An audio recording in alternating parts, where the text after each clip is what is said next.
నమస్తే. ఈరోజు మా కిచెన్ అండి. ఎగ్స్ తోటి ఎక్కువ ఆనియన్స్ వేసుకొని పులుసు పెట్టుకుందాం మనం. దానికి కావాల్సిన పదార్థాలు: బాయిల్డ్ ఎగ్స్ తీసుకున్నాను, ఇవి ఫ్రై చేసుకుందాం ఆయిల్లో. మనం బాయిల్డ్ ఎగ్స్ తీసుకొని మనం ఫోర్క్ తోటి ఘాట్లు పెట్టేసుకోవటమే. అలాగే సన్నగా తరుక్కోవాలి. ఎక్కువ ఉల్లిపాయలు తీసుకోవాలి మనం.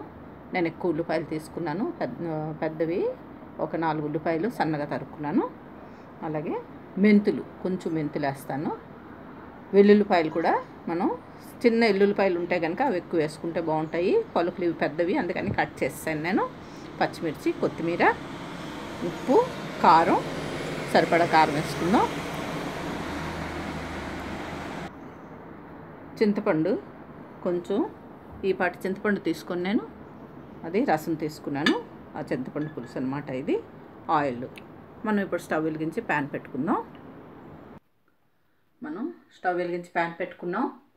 ఇప్పుడు ఆయిల్, ఎగ్ వేపుకోవడానికి ఆయిల్ వేసుకుందాం సరిపడాను.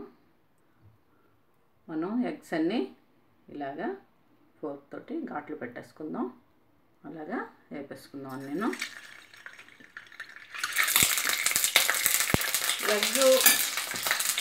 ఎగ్ వేపుకోవటం ఇష్టం లేని వాళ్ళు అలాగే వేపుకోకుండా వేసుకోవచ్చు. అందరికీ నచ్చదు. అలాంటప్పుడు ఓన్లీ బాయిల్డ్ ఎగ్స్ యూజ్ చేయొచ్చు. వేపుకుంటాను. కొంచెం పసుపు కలుపుతున్నాను.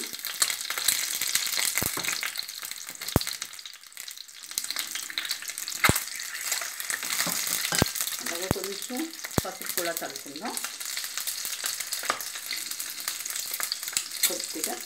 కొద్దిగా వేసుకొని ఇప్పుడు వీటిని వేగనిద్దాం. మూత పెట్టేస్తాను. వేగుతాయి అవి. వేగిపోయి ఈ పాట వేగితే సరిపోతాయి. ఇప్పుడు మనం ఇవి తీసేద్దాం. ఇవి తీసేసి మరి కొద్దిగా ఆయిల్ వేసుకొని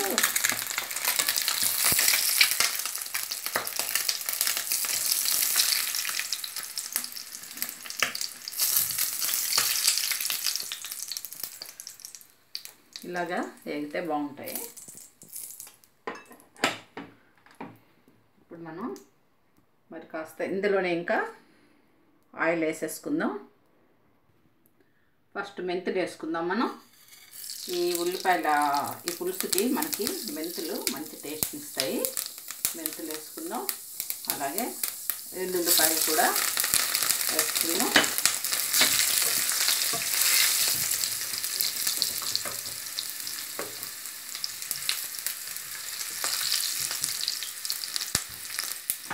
మనకి ఉల్లిపాయలు, మెంతులు, వెల్లుల్లిపాయలు, మెంతులు వేగినవి.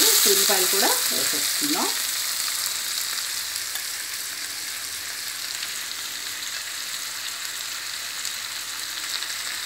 మనం ఇప్పుడు కొంచెం ఉప్పు వేసుకొని మూత పెట్టుకుందాం. అప్పుడు ఉల్లిపాయలు మెత్తగా మగ్గుతాయి. మనం బాగా కలిపేసుకొని కొంచెం దీనికి ఆయిల్ ఎక్కువ పడుతుంది. అలా అయితేనే ఈ ఉల్లిపాయలు మగ్గి పులుసు చాలా టేస్ట్గా చాలా బాగుంటుంది. మంచి టేస్టీ కర్రీ ఇది. ఇప్పుడు మూత పెట్టేద్దాం. అవి బాగా మగ్గే వరకును నెమ్మదిగా మంట తగ్గించేసి సిమ్లో పెట్టి దగ్గర ఒక 5-7 నిమిషాలు పడుతుంది మగ్గడానికి. మనం ఒక 5 నిమిషాలు అయిన తర్వాత చూస్తే ఇలాగా ఆయిల్లో వాటర్ అంతా వేగుతూ వస్తుంది. ఇంకెక్కడి నుండి మనం మూత పెట్టకుండా ఇలాగా కలుపుతూ ఉండాలి, మాడిపోకుండాను. కొంచెం ఉల్లిపాయలు బాగా పచ్చివాసన పోయేలాగా మెత్తగా అయ్యేలాగా మనం వేసుకుంటే బాగుంటుంది. అప్పుడే టేస్ట్. మాడిపోకూడదు అస్సలు. ఉల్లిపాయలు ఇలా కలుపుతూనే ఉండాలి. ఇలాగ ఒక 3-4 నిమిషాలు కలిపిన తర్వాత మనం ఉప్పు, కారం అన్నీ వేసుకుందాం. మనకి లిడ్ తీసిన తర్వాత కూడా 5 నిమిషాలు ఇలా కలుపుతూ ఉన్నాను అన్నమాట.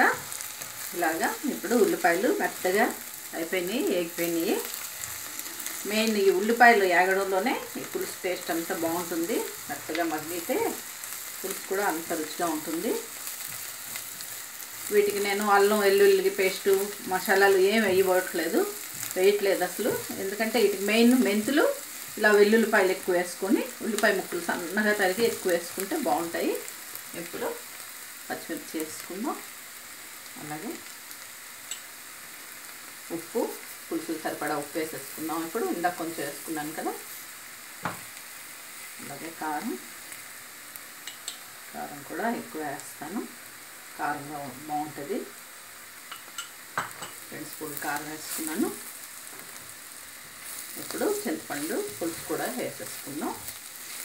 కొంచెం ఒక 2 నిమిషాలు ఇలా కలయి పెట్టి కారం పచ్చివాసన పోగానే మనం పులుసు కూడా వేసేస్తున్నాను.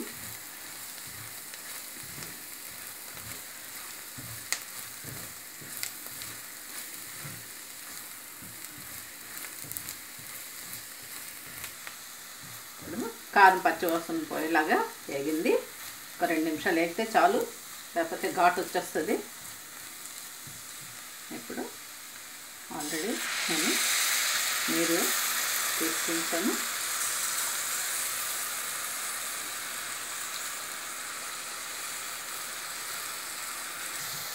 మనం ఇంకాస్త నీళ్ళు వేసుకుందాం. కాస్త నీళ్ళు వేసుకొని ఎగ్స్ వేసేసుకుందాం. మనం వేయించుకున్న ఎగ్స్ నేను అలాగే కొంచెం కొత్తిమీర వేసేసుకొని మూత పెట్టేద్దాం. ఇది దగ్గరగా అయ్యేలాగా కలుపుతూ ఉండి మధ్యలోనే మనం మధ్యలో కలుపుతుంటే సరిపోతుంది. మూత పెట్టుకొని దగ్గరికి అయ్యే వరకు మనం మూత పెట్టేద్దాం. మనం ఒక 5 నిమిషాలు అయిన తర్వాత కొంచెం ఇలా తీసి కలుపుకొని, ఇలాగ నచ్చిన వాళ్ళు ఇలా ఉంటే బాగుంటుంది అనుకున్న వాళ్ళు ఇలాగే స్టవ్ కట్టేసుకోవచ్చు. నేను ఇంకాస్త మగ్గనిస్తాను. ఇంకాస్త మగ్గితే ఇంకా బాగుంటుంది.